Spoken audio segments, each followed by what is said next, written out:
Welcome everyone to the third webinar in our series, China Keywords, presented by the Telos-Paul Piccone Institute in cooperation with our friends at the Danube Institute in Budapest. I'm Mark S. Weiner, and I'm the Executive Director of TPPI.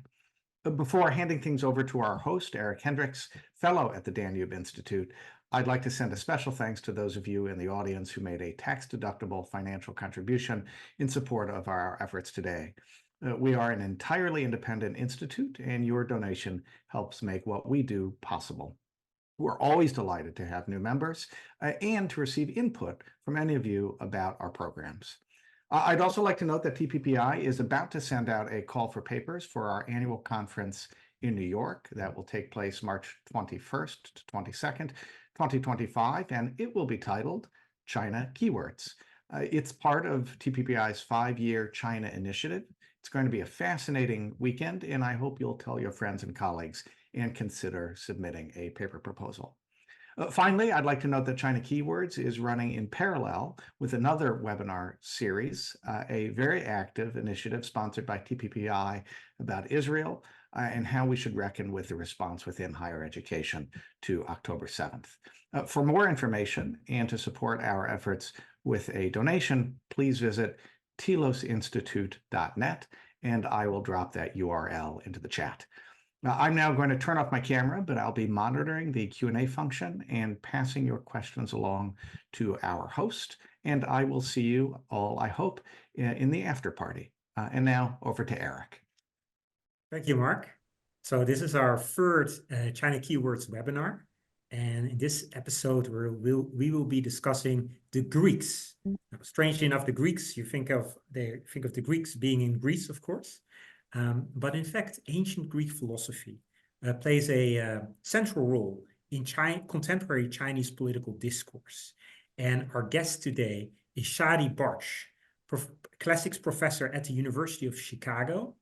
And she has numerous publications about the ancient Greeks, the ancient Romans, but her latest book is on the reception of ancient Greek philosophers in the Chinese political sphere.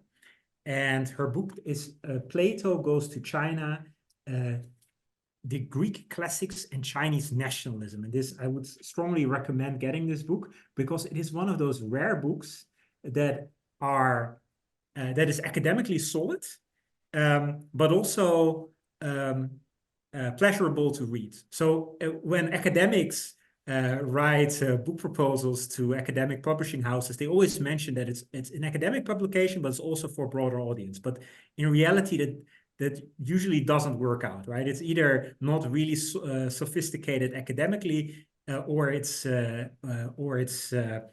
really meant for broader audience. But this book actually nails it, and the trick is 100 pages of footnotes. So it's all very solid and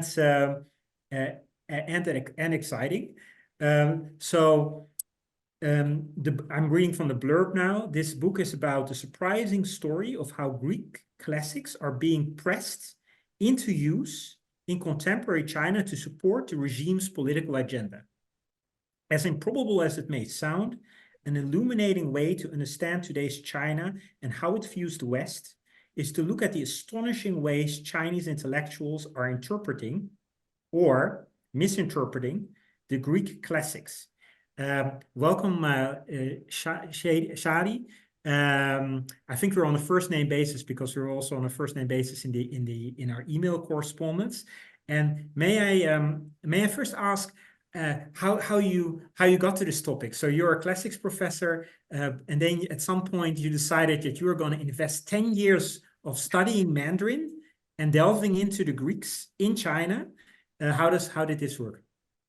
Well, to be honest, I never thought it would take 10 years to get even to the very mediocre level of Mandarin that I now have. But the impetus for this started about 15 years ago when I went on my first trip to China. And it was an incredible learning experience for me because I found that so many of the assumptions that I had grown up with in the West simply didn't hold. And I started thinking, here I am, somebody who grew up mostly in the West, and I'm reading these ancient Western texts, And doesn't that mean I'm in a sort of circular, closed area where you read the very stuff that you've grown up on? And wouldn't it be much more interesting to see how another civilization, another people, another culture responds to these very familiar texts? And wouldn't it be ideal if that audience were from China? Because the Chinese, up to the end of the 19th century, had not engaged very much with Western classical texts, and yet they ended up playing a very large role in the 20th century. So I felt if I could see how the Chinese read classics, of course, there are many ways in which they were read, but if I may generalize, I could see them holding up a mirror to my own understanding of them and to the Western readings of the classics, and I could learn something through that. Yes, and of course you were, as a classics professor, inspired by how important the classics are for Chinese audiences. Yes. The Chinese have an education tradition that is very much centered on the classics. And when they look at Western as a civilization, as they typically conceive it, they conceive of the West as a civilization. When they look at Western civilization, Chinese intellectuals tend to assign great importance to the classics, and especially the Greek philosophical classics. Now, so that must have been refreshing. I'm going to read a quote from your book. I did all my homework, and as an MA student at the University of Chicago, I sometimes, because there was so much reading load, I often showed up not having done all the homework readings. But I'm gonna get back at the University of Chicago, because for this episode, and this interaction with a University of Chicago professor, I'm fully prepared. I did all my homework readings. So you're right. So you mentioned that certain Chinese readings of the Greek classics are quite radical, and then you say these Chinese readings that seem radical nevertheless offer hope for the much battered field known as classics in the present day. If these texts deal with a body of work that, like Egyptian gold, can be repurposed to meet the values of its present-day readers in the West as well as the East, there will no longer be any reason to consider the classics outdated or representative of dead white men. The classics can live in the West just as vibrantly as they do in China. Right. Thank you for that quote.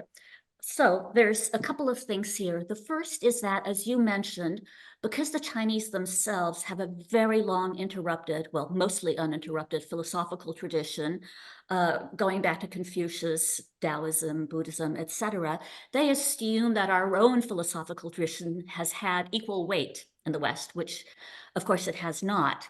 And they also have believed for a long time that ancient Athens in particular can illustrate a lot about the modern West. And in the stronger version of that claim, they say that ancient Athens is essentially the intellectual predecessor of the modern West, which I think many of us would definitely take issue with.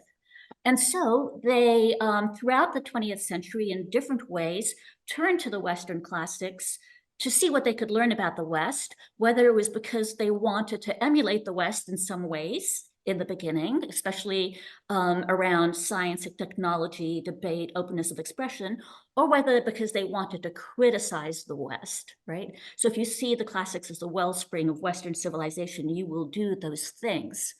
However, it doesn't bring me joy to see the classics treated as the wellspring of Western civilization. What I'm trying to say in that quote is actually that the classics are classics because they are so readily appropriatable for different kinds of readings. They are so incredibly flexible. And seeing how flexibly the Chinese have been reading them is a reminder to us that we too can be flexible in our readings of what the classics actually mean. So for example, I personally don't read Virgil as a paean to white civilization. I read it as an extremely complex work that offers many criticisms of its empire-building hero, who in any case is not Western, but comes from Asia Minor, right? So we can be subtle in our readings of the classics. We don't have to read them as they have been read by imperialists or pro-hegemonic historians.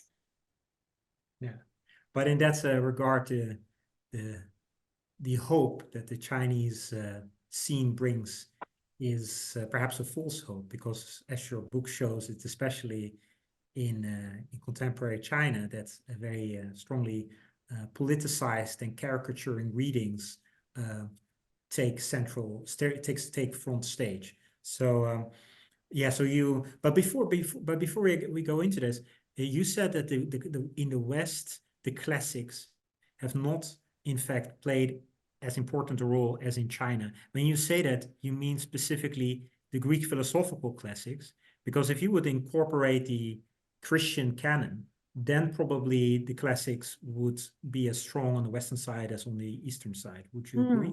So the Chinese, at least in this context, are not particularly interested in the Christian canon, and also not particularly interested in Rome. And I once asked a Chinese scholar, why are you not as interested in Rome as you are in Greece? And he said two things. He said, first, Rome is seen by many Chinese as derivative of Greece. You know, it wasn't the culture that brought these ideas along. And second, Rome is often associated with Christianity for Chinese intellectuals. And so it's seen as less of a resource for thinking about issues like the history of philosophy or the reception of Plato or what have you. Yeah, that's interesting. And as your book shows, it is on the Western side that Chinese intellectuals marginalize Christianity, and it's on the Chinese side that they marginalize Taoism and Buddhism. They favor Confucianism. And then you end up with this dualistic civilizational contrasts, Confucian China versus Greek Europe. Indeed. And of So course, you mentioned Ur culture. I'm just reading a quote here where you say that the Chinese intellectuals, they consider studying, from their point of view, studying the ancient would be a way to understand what is at the core of the West via the West's genealogical tie to some Ur essence, as it were. This view seems more or less pervasive. Even at the high school level, Chinese textbooks proclaim that Western civilization descended straight from the glory days of ancient Athens. And then you go on to mention an example of a Chinese textbook, and these Chinese textbooks are very standardized, so they're all over. They're read by hundreds of millions of people. And in another segment, you mentioned that when Chinese intellectuals, and I also noticed this in my own readings of Chinese contemporary thinkers, I've also come across this very this essentializing trend, this civilizational focus, and as part of that, the tendency to lump the Greeks, the Romans, the Christians, the Renaissance, the Enlightenment, contemporary American foreign policy, all together. And likewise on the Chinese side, it's not that just they're stereotyping us; they're stereotyping themselves in one brushstroke. So you know that I'm really slow at turning pages here. So while you were turning the pages, let me just qualify that some groups in China do. Some intellectuals do that, especially the intellectuals who are interested in speaking to the public, often via newspapers or blogs or what have you. But I certainly don't mean to imply that, you know, all Chinese scholars and intellectuals do this essentializing move. No. The move interests me, but it's not ubiquitous. The book does center around that movement, though, of the people who do think that way. Yeah, you make a distinction between two schools of classics. You have the academic school of classics, where you have the typical academics in academic departments writing for an academic audience and being very much aligned with with classics departments in Western countries. And then you have what we would call public intellectuals and nationalists that have more polemical aims, but they have also a much broader audience, and they are the ones that your book focuses on. You mentioned, for example, Han Yu's 2002 essay, "A Serious Misunderstanding of the Roots of Civilization is the Big Issue in Today's Dispute Between China and the West." So that's the title of the essay. And you note that in this essay, Pan lumps everything together. Europe, the US, and ancient Greece and Roman civilization are all put in the same box and treated as having similar values. Yes, I think this tendency to essentialize civilizations is widespread, though it's not by any means a Chinese phenomenon. The only way you can really talk about civilization is to generalize, because it's such a complicated thing, right? Yeah. So if we have essays like this on the Chinese side, we have correspondence on our side as well.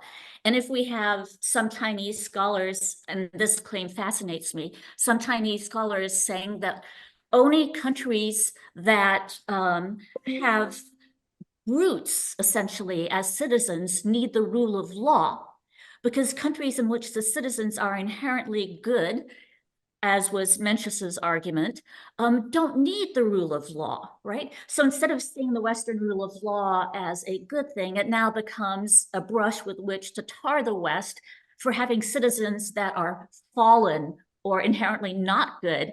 And they trace this back to St. Augustine, of all people, and his idea about the fallenness of mankind. But we have essentializers on the West as well. In the Western side, we've got, of course, people like Samuel Huntington and the Clash of Civilizations, a little essentializing going on there. We've got the famous Francis Fukuyama, whose essay, The End of History, came out in June 1989, a day or two after Tiananmen Square happened, thereby announcing the ascendancy of democracy around the world, just as it had been squashed brutally in Beijing. So, I think all civilizations tend to generalize about their own mission, their own people, their own culture. Sure, and I've actually written an essay about Huntington's reception in China. It's not, not far with the kind of, in-depth I would study actually love to read that. I was thinking about writing an essay on the same topic. Now I know I'll just plagiarize you. It's fantastic. I have a little essay in an American magazine called First Things, but it's not very in-depth, and but it's an interesting phenomenon and interesting to reflect on, that Huntington is very prominent in Chinese academia, arguably much more prominent than in Western academia, precisely because he is a civilizational thinker. But in defense of Huntington, Huntington realized that he was generalizing, right? But even when he was painting the world with these broad brushstrokes, he always had a plurality of civilizations, whereas in Chinese public discourse, there seems to be a very strong focus on Chinese Western dualistic comparisons. So I do think that Huntington was a little bit less essentialistic, because he didn't have that dualistic orientation that is so prominent in Chinese intellectual life. Can I just read, because what you mentioned that the notion of citizenship, how the Chinese interpreted citizenship, changed, and now in certain readings it's become this very negative thing. You mentioned Augustine, its sinfulness. The West supposedly has this very suspecting ethos, where it wants to have rule of law and checks and balances, because it doesn't trust citizens, and it doesn't trust citizens because it's suspecting, and it's suspicious because the character of people is bad. Western people are in their soul are bad. So, but you mentioned that this is a new interpretation, and they used to look at the dominant trend in Chinese intellectual life used to be different. Citizenship and the rule of law were very were much more positively regarded in the beginning of the 20th century. So let me give you, and then the big change, you argue, is in 1989. So let me quickly read on the a longer segment where you lay out the contemporary scene, and then we'll go into the pre-1989 scene to get a grasp of this. What happened? What is this watershed moment of 1989? You write, in particular context, now we're in the present day, since 1989. In particular context, classical texts have been galvanized into supporting ideas that uphold Chinese extant government, a fact partially made possible by their inclusion in a nationalistic topic of, quote, studies in Chinese citizenship, end of quote, Guoxue. Used in this way, these texts meet two receptions that produce the same results: criticisms of the West and support for China. Either they are excoriated for the bad values they represent, in which case the West is seen as having inherited precisely those bad values, or they are praised for the good values they represent, in which case they are shown to be in harmony with contemporary and also ancient Chinese political and ethical theory, but not with the contemporary West. Socrates may be claimed to be a copy of Confucius. Aristotle may be read as a slave monger. Thucydides was wise, and so was Plato. And exactly because Chinese intellectuals used them as rhetorical weapons against contemporary West, and especially American democracy. Originally considered relevant to China's problems of modernization, the Western classics are now invoked in discussions that are deeply critical of the United States and Europe. So that's the contemporary era, but you note that in 1989, everything changed. Could you give me a rough timeline of what happened before? What is the history of the reception before 1989? So we're talking, so maybe we skip over the Jesuits and we go to the 19th century. What happened? Absolutely. So as contact with the West increased after the Opium Wars and towards the end of the 19th century, Chinese thinkers, scholars, writers like Liang Qichao, who I know you're familiar with, or Yan Fu, or Li Dazhao, started thinking more about the difference between the shape of Chinese society and Western society. And of course, they were still in the Qing dynasty, which didn't fall until 1911 to 12. And as they looked around to Japan and to the West, they started becoming familiar with concepts that as yet were not familiar in China. And those were concepts that were axiomatic in the West because they had been inherited from antiquity, by which I mean concepts such as that of the citizen, guomin, concepts such as freedom, human rights, political participation. And for all of these, they had to look outside or Chinese language or reuse Chinese words to express new concepts. So when Liang Qichao writes his essay about citizenship, he basically has to start using a Chinese word, guomin, in a different way to indicate he's now talking about not the subject of empire who has no role in politics, but a political agent in the current world, which wasn't even a possibility until the fall of the Qing dynasty.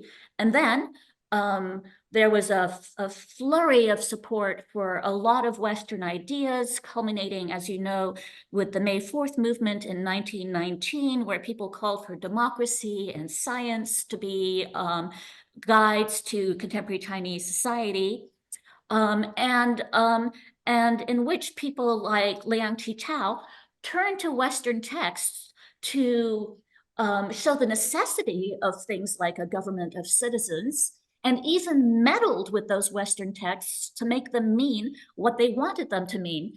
So Liang Qichao wrote this wonderful essay on Aristotle in 1898.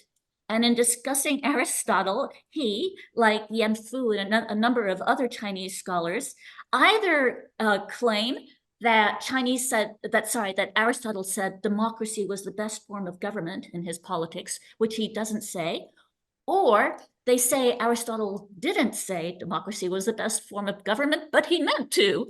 And if he'd seen China today, he would have said that because it's clearly the best form of government for China. So a great passion for Aristotelian ideas, such as the idea that anthropos politikon zoon, right? Man is a creature of the polis, and without political engagement, a human being, well, you know, a man, we're talking about ancient Greece, a citizen, could not be fulfilled. He would not realize his full potential as a human without that political participation. Aristotle's words ended up having a huge impact on these thinkers who really hoped that they would be able to install a republican form of government in post-dynastic China. Of course, as we know, that didn't happen. There were battles between warlords, and then there was, you know, the communists versus the Kuomintang with the victory of the communists in 49. And then, as you can imagine, the communist government was not particularly interested in reading Aristotle in any way. And it was not until really the 80s that some of these ideas from the May 4th movement started creeping back into Chinese discourse until they were inevitably squashed in 1989. Yeah, because in 1989, the regime was challenged in a very fundamental way. There were protests in all the large Chinese cities.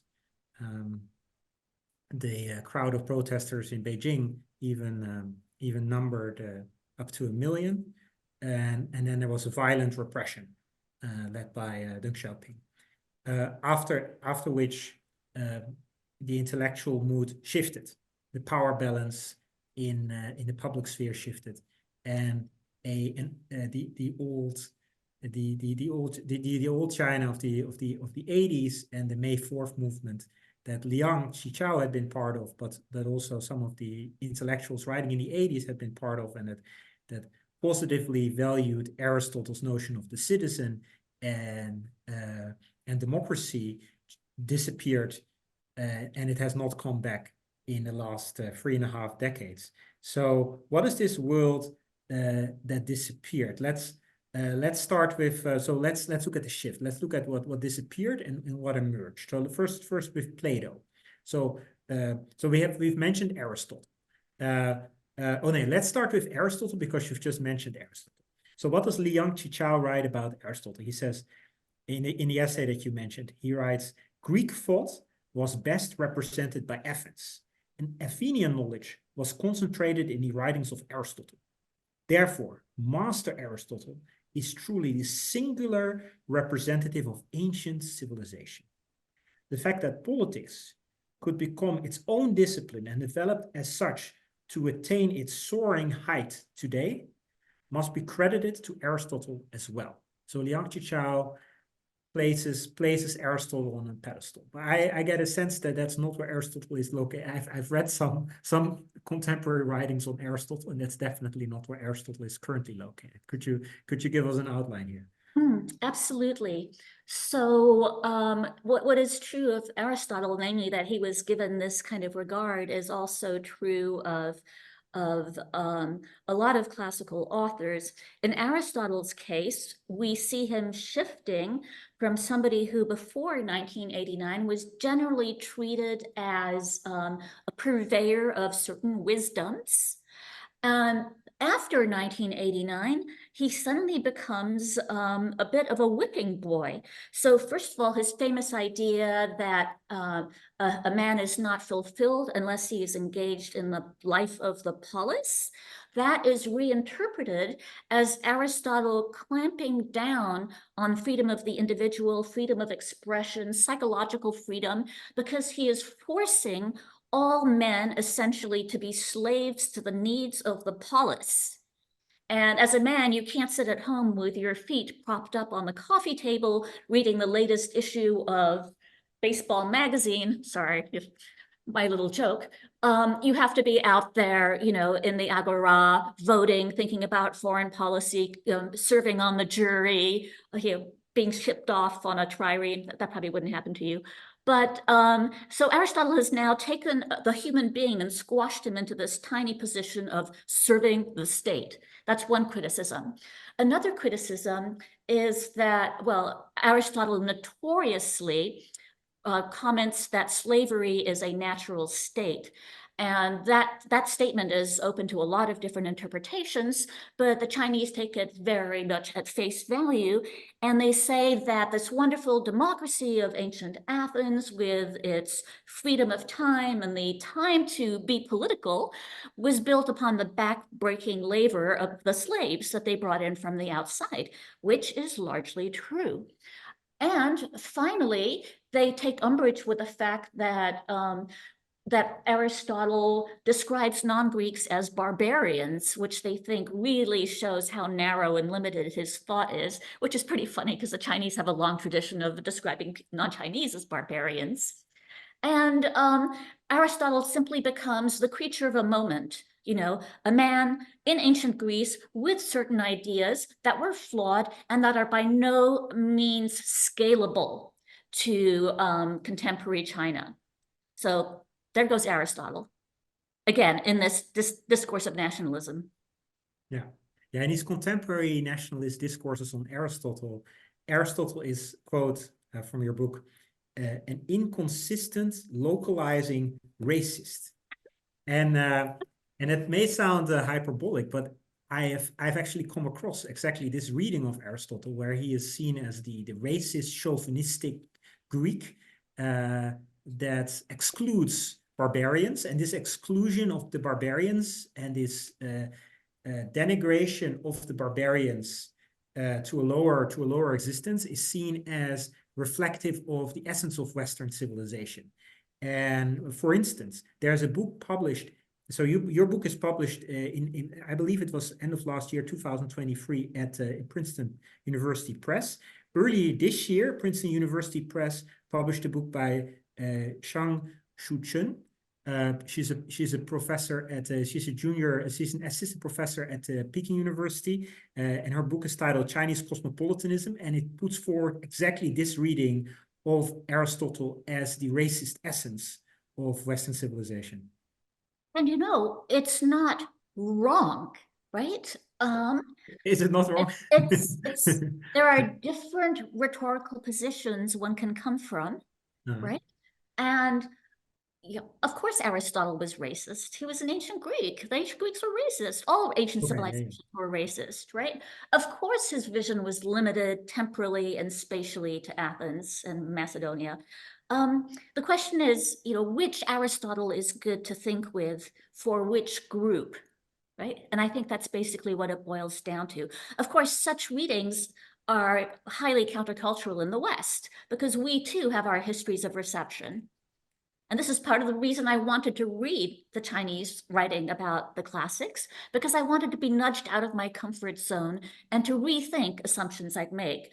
One of the assumptions that I had made without even realizing it, and I think this is the one that struck me the most personally, is that I had gone along with the Western philosophical tradition and basically believing that rationality was and should be at the core of the philosophical tradition, and that rationality was something particular to humans, and as such, it should really be insisted upon, right? And that Western philosophy was not wrong to have made deduction the central building block of its teachings. You know, Descartes starts with, I think, therefore I am, and he goes from many therefores up to an entire system of philosophy. Kant is likewise very rationalistic. And then I start learning a little bit more about Chinese culture. I start learning a little bit more about Confucian philosophy. And, you know, I am a complete, my knowledge is very shallow, but I was really struck by the Confucian notion of Ren, one of the 5 virtues, which means humaneness, right? And it's pronounced the same as Ren, human being. And so humaneness ends up being affiliated with the idea of what a human being is or should be. And when I put the two together, humaneness on the one side and rationality on the other, I thought I prefer humaneness as a basis for a philosophical tradition. And again, it's not that people act out what's in the philosophical tradition necessarily, but as an ideal, I find it much more sympathetic. And as for rationality, if that's what we use in order to stick animals in factory farms, you know, if that's the criterion that separates us from their suffering, then I deplore it. So. Oh yeah, no, absolutely. There's a lot of value in the different Chinese traditions, and it's good that that the confrontation with not just other traditions in China, but also other traditions of receiving Western classics in China, put you out of your comfort zone. So it's an intellectual training device, and it's quite a profound. I also try to expose myself as much as possible. It's a profound intellectual technique, ethical technique as well. Could we move? We've touched a little bit upon Aristotle. Could we now move to Plato and specifically his notion of Callipolis, the beautiful polis, the beautiful city-state. Yes, all right. So the issue of Plato, the question of Plato, is quite complicated because different parts of his work and even different parts of his Republic are treated differently in different contexts, right? So we could start out with the change in the reception of the noble lie. And I will just remind our listeners that in Plato's description of the beautiful city-state, or I should say in Socrates' description of it, he suggests that in order to keep the city stable and in its best possible state, and in order to have its citizens treat each other well, there needs to be a hierarchical system in the state. He picks 3 classes, but there could be multiple theoretically. A hierarchical system that is unquestionable by the citizens because they are told that it is rooted not in custom, but in nature. So the citizens of Callipolis get to be either philosopher kings or warrior guardians, or basically tradesmen and people who do jobs that other people don't want or that are considered menial. And you get put into one of the 3 classes, depending on whether you are a gold, a silver, or a bronze character. And those medals are in you because actually, and this is a noble lie, your mother didn't give birth to you. That's just a fake memory. The earth gave birth to you when you were 18. Everything else you remember is a lie. And because you come from the earth, it's ascertainable what sorts of metal you have in you, and therefore what class you get to be. And according to Socrates, this lie keeps the city stable, and it keeps people in their hierarchical place. And because everybody has the same mother, Earth, it makes people well disposed to each other.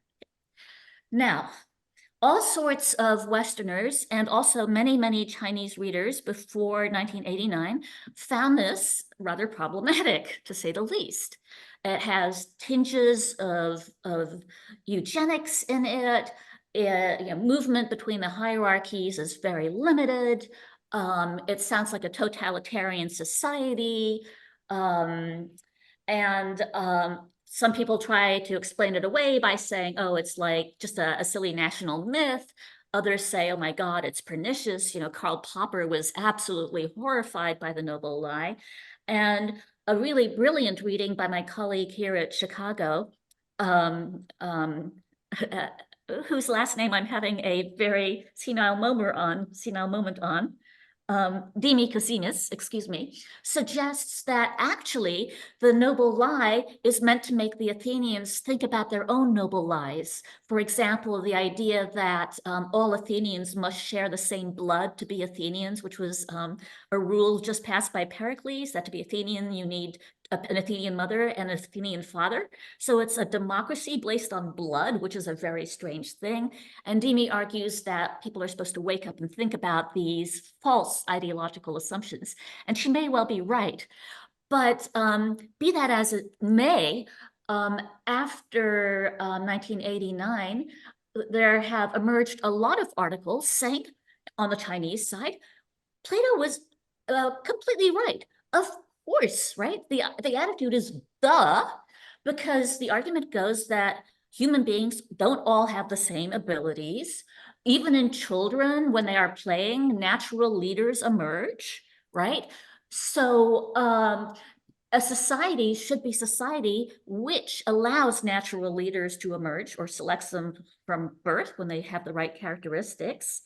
And the attempt to claim equality for all is actually going to be harmful, as it is in Western democracy, they say. And I was giving a talk about this kind of duh moment, of course, the noble lie needs to be said to keep people in the right place and to benefit the state. And somebody in the audience, a Chinese woman, said to me, how do you know that the articles praising the noble lie in contemporary China aren't simultaneously an expose of the fact that China itself has a noble lie, right? That it's the best among nations, that it's actually a democracy itself, that it is peaceful and non-hegemonic, that all it wants is cushy, love between nations and so forth. And I thought that was really interesting. Of course, who knows what the answer is? And the other thing about the noble lie today in China is that it's been flipped on its head by some political scientists who argue that the people who are really enthralled to the noble lie are not the Chinese, but the Westerners, right? Because the Westerners have been told from birth, right, that America is special, that democracy is the best form of government, that all human beings are equal, that citizenship is a natural state of affairs, that, let me see if I had any other notes on what we are told. Oh, I don't know. Oh, that the US actually should have a hegemony over other states because it's in a position of moral superiority, right? Yeah. And there was a poll where they asked American citizens, how many of you think that the US should have a leadership position in the world? And of course, in the world, and of course, the vast majority did. So we are all brainwashed according to that. We are all victims of democracy's noble lie. And a famous article by Mark Lilla interviewed a Chinese graduate student, I think he was, in Beijing about the noble lie. And the graduate student said, well, here's the difference. We in China, we know that we're being fed propaganda, right? So we're on guard against it. But you Americans, you don't realize you're living a noble lie. So you're all the more easily fooled. You're not on guard. And I thought, wow, that's an amazing thing to say. Yeah, personal confession time here. I'm actually very sympathetic towards post-1989 reinterpretations or interpretations of the noble lie in China, but that may be because I'm brainwashed by my Straussian teachers at the University of Chicago. Oh my goodness, you had Straussian teachers? Yeah, Yeah. of course, I had Nathan Brainwashed Tarkov all the and way. Meyer. I was up there. As you know, Strauss has been very popular in China Yeah. for quite a while, although his reign is going down a little bit. And I think there are many reasons for that popularity. One of them is that he privileges antiquity, as the Chinese themselves do, in terms of a source for moral judgments, but also that in distinguishing between public and secret readings, or exoteric and esoteric readings, he allows the Chinese to read the classics in any way they want and then claim it's the esoteric meaning of that classic, right? So whatever you read, if Westerners don't agree with your interpretation, you can simply say, well, that's what this author meant to say. And Strauss would say, yes, yes, this interpretation is not available on the surface. The surface interpretation is for dummies. So you're with the special crowd who reads between the lines. Yeah, but it also, of course, the Chinese don't have to feel inferior to the Americans in the sense of being diluted by a noble lie. The Americans would also be in a regime. It would just be a different regime, and they also have propaganda. It's just the content of propaganda and the distribution the way that propaganda is distributed is different. But we're on both sides. We have a regime based on noble lies. or sometimes not so noble lies. Maybe all regimes are based on not so Yeah. noble lies. Yeah, so that Straussian reading could appeal to Chinese intellectual who doesn't want to feel that they are in an authoritarian regime and they are fed lies, in contrast to Americans and Western Europeans who live in freedom and can think critically for themselves. And with you, I guess, with you, I have to say that I find that a ridiculous contrast, right? Sure. That the Chinese would be somehow deluded and we would be somehow free and not deluded. And I don't think things are so simple. And I also want to say that in terms of the people of the West or Europe and the US and the people of China on the ground, whatever their leaders say, whatever political conflict is going on, whatever global tussles are in place, you know, it's the people in both cases who bear the brunt of their government's ideology, but who are themselves, I have found, incredibly decent and wonderful. I just want to say that. And ours too. Yeah. Yeah. Yeah, that's certainly true. I mean, there are a lot of good things about the Chinese society. Many. We're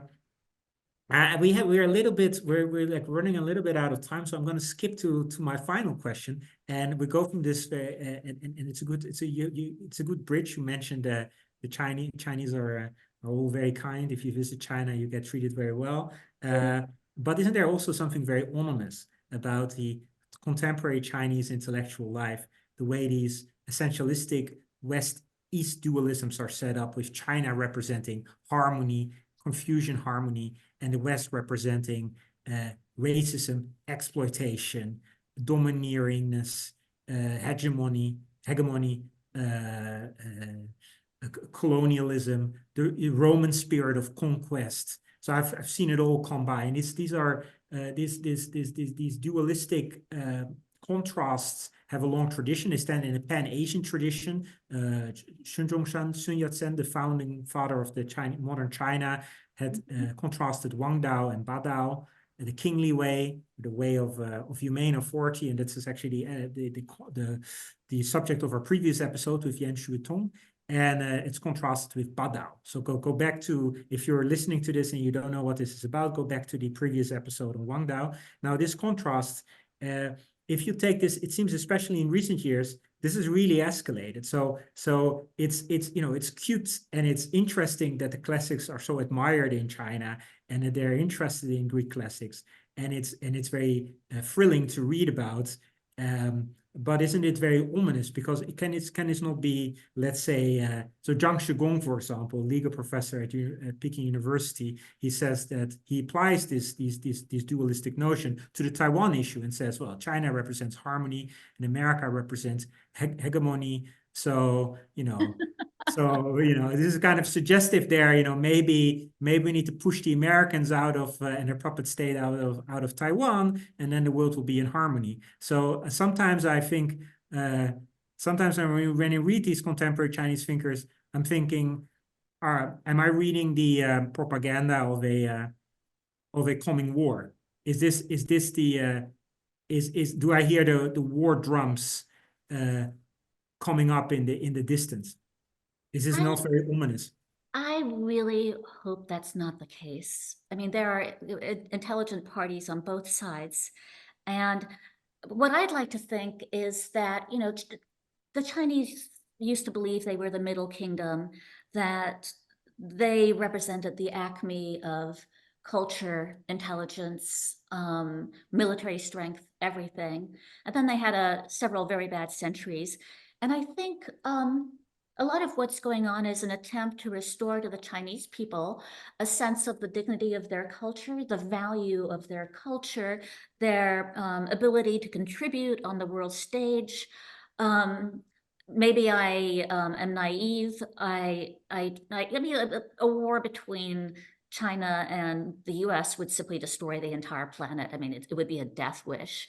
A lot of the, interestingly, a lot of the conflict you mentioned goes back to a very negative Chinese interpretation of the Enlightenment, right? Which has been used to portray the West as obsessed with instrumental rationality, a kind of rationality that acts on others rather than a value rationality, a rationality that works towards the common good. And paradoxically, this whole idea, which contributes to the rift that you're talking about, is actually itself a Western idea, starting with Max Weber and then taken up by people like Charles Weill in Prague. So part of the irony about this rift is that the representation of the West that it relies on comes from the West itself. There have been strong elements critical of the West along the same lines as the Chinese in the West. And if the West is saying this about itself, you can hardly blame the Chinese for globbing onto the West's own anti-Western comments. Well, maybe it's not about blame, but I'm not sure if it's going to save us that they are drawing on Western self-criticisms. So first, just give you two quotes from your book. You quote Shun Hong, only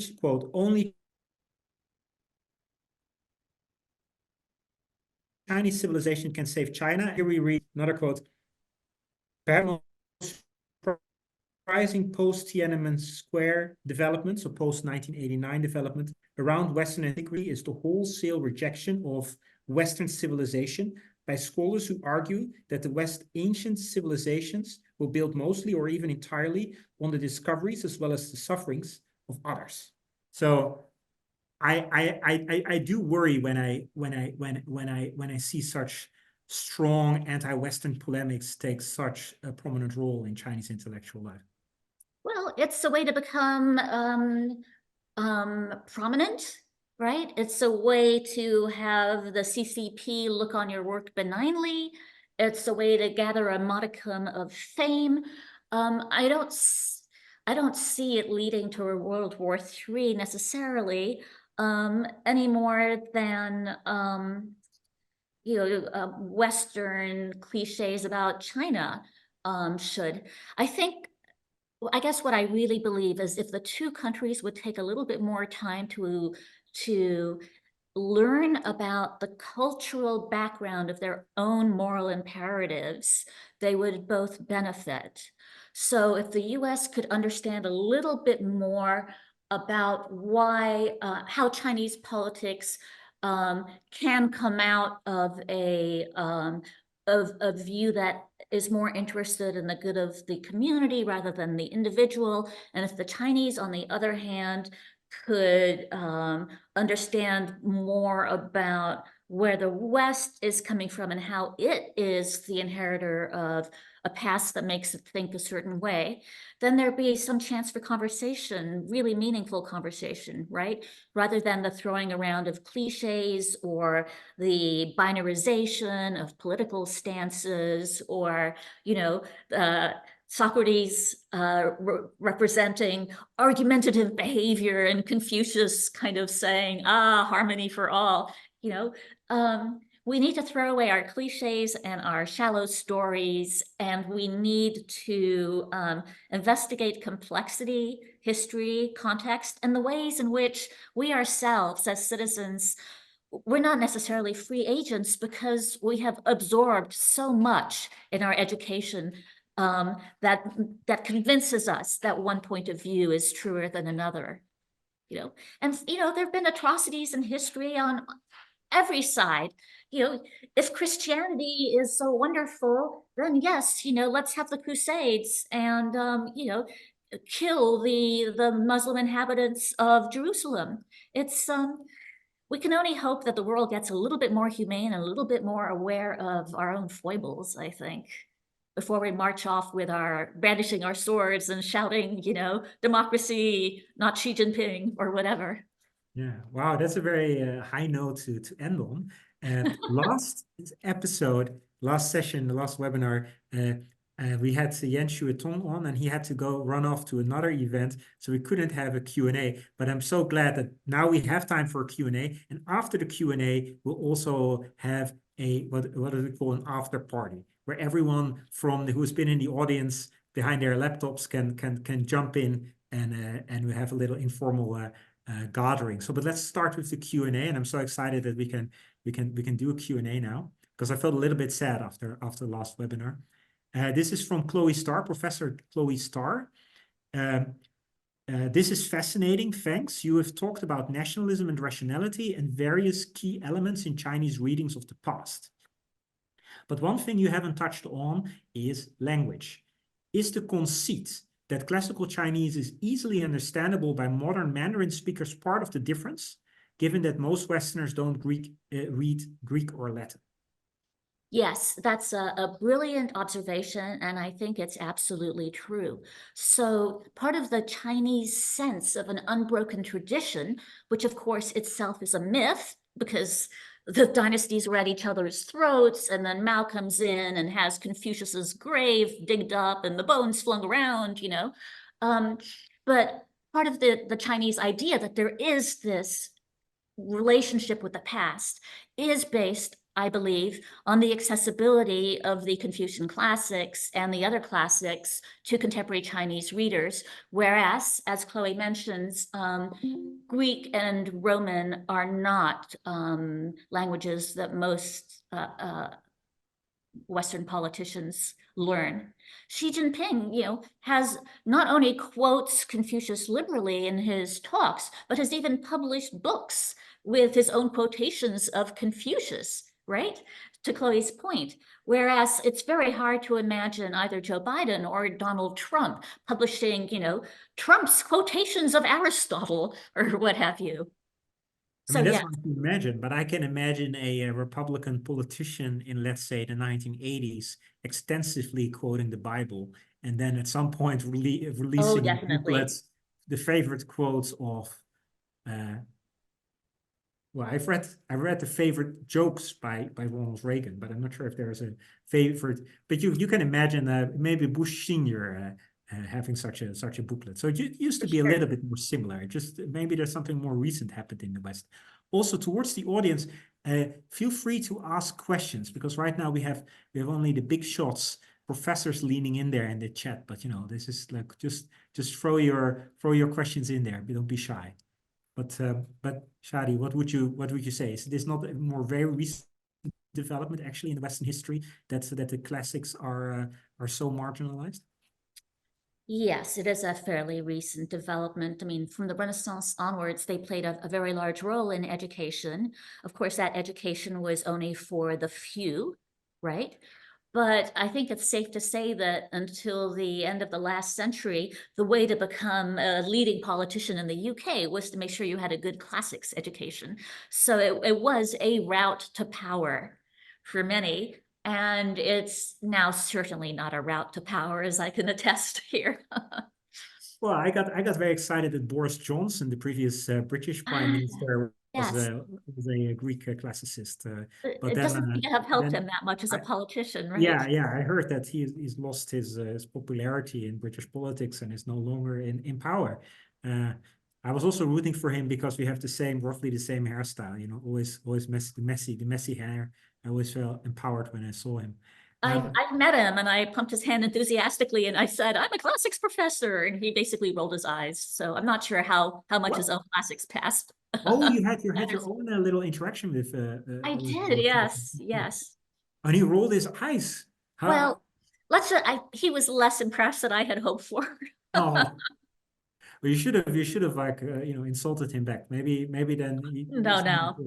I know he had a very interesting interview with Mary Beard, I think, on the BBC, where they talked about classics. Yeah, I saw that one as well, actually. Oh, did you? Mark Weiner, our friend Mark, asks, wonder what Shadi has to say about our upcoming conference on China keywords. So we have an upcoming conference in New York, in-person conference, no webinar, in March 2025 in New York. And it will be on China keywords. And I've been collecting these China keywords. Which China keywords? So your contribution is the Greeks. This is one of the keywords now. But what other? We have Wangdao, we have Tiansha. Which other China keywords? Tiansha is great. Which other ones do we need? You need you need, in a sense, Tiansha is great because it refers in part to the mandate of heaven that was supposedly behind each of the dynastic emperors. I would pick He, right? Harmony. Yeah. because it has such a huge role in contemporary Chinese foreign politics, or their self-representation in global politics. So, you know, it was popularized by Hu Jintao. It's still popular. It has been used as an expression of China's stance towards the world. We want harmony, not conflict. It has been used to back up the Belt and Road Initiative. And some Chinese scholars have even found the idea of harmony in Plato, again tying contemporary China back to the ancient Greeks, although the Platonic word is cosmos, and it's not at all the same thing. But in both Plato and Confucius, harmony is originally a musical idea, so there is that similarity. You definitely then you need to have He Xie. You might be interested in thinking about bringing in democracy or citizenship, you know, Guomin, simply because China claims it is a democracy and excoriates the West for creating such a narrow definition of democracy that the Chinese can't belong. This is a Chinese complaint, right? So another angle, I think, which would be good. It sounds very good. We have another question by Liang Xiaoyu, who was, I believe, a PhD student at the University of Birmingham, but I might be, or at least in the UK, but I might be completely wrong about this. We may hear in the after party. He writes, "This is really an exciting discussion. One of the questions I want to ask is, you mentioned the influence of Strauss in 21st century China. However, with the esoteric versus exoteric writing reading that Chinese Straussians emphasize so much, do you think that they are also aligning with the essentialist view of Chinese civilization, or are they offering a tool for strategic essentialization? Do you think that they are also aligning with the essentialist view of Chinese civilization, or are they offering a tool for strategic essentialization? So are these, I think he's asking, are these guys playing 5-dimensional chess again, which is always something we ask, right, when we discuss the Straussians? I think the latter. I think these readings are extremely strategic. They are readings, of course, of classical texts, so they help to contribute to the nationalist bent. But they're also, as I'm sure you all know, they're fading a bit because people are turning the main components, or rather proponents of the Straussian readings, Liu Xiaofeng and Ganyang, are both now turning to other things. And Ganyang has just published a book called Tong San Tong, which is a book arguing that the three major strains in Chinese civilization and history should be united to create the face of modern China. And those three strains are the Confucian tradition, the Dengyan tradition, and Confucius, The Deng is reformism and a new left. And Mao, of course. I almost forgot Mao Zedong. And Mao, yes. Each of them contributing different things. And the analogy is with the three classical traditions, Confucianism, Taoism, Buddhism. Possibly. At least that was my reading. So you need three. We have three ancient classics. Now we have three contemporary ideologies. We're actually over our time. So if you please join. Perhaps you could stay for a few more minutes to join our after party. We'll see who shows up. This is always a surprise moment. I'd love to join your after party. I'll get myself some coffee since it's get yourself early some coffee for a martini. I'll be right back.